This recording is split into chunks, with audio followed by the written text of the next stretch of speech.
ئێمە وەکو ناوەندی وەرشولاوانی قەڵازێ لە ساڵی 2009دا 95 چالاکیمان ئەنجام داوە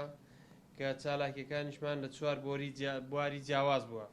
کە بواری وەرزشی و هونەری و ڕۆشنبیری و پیشەیی بووە.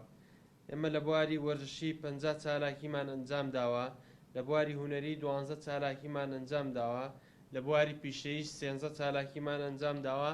و لە بواری ڕۆشنبیری 20 چالاکیمان ئەنجام داوە کە کۆی گشتی بەشداربووان لە سەرجەم چالاکیەکانمان 2935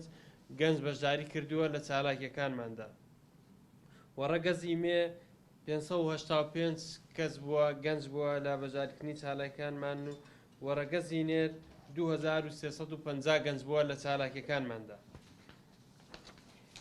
ئێمە هەروەک فەرمانگەی وەرشولاوانی قەڵازێ پلانمان داناوە کە لە ساڵی 2020دا چەندین چالاکی جۆراوجۆر ئەنجام بدەین کە لە 5 بواری جیاوازدا پۆلێنمان کردووە وەکو پلانی خۆمان کە لە بوارەکانی توانای ژنان و کسان کە ئەمە بەشێکی تازەی وەکو وەرشولاوانی قەڵازێ گرنگی پێدەین و بواری ڕۆشنبیری و بواری هونەری و بواری پیشەیی و بواری وەرزش. لەسەر ئەو پلانی خۆمان کە دامەڕشوە بۆ ساڵی 2020 پلانمان هەیە کە لە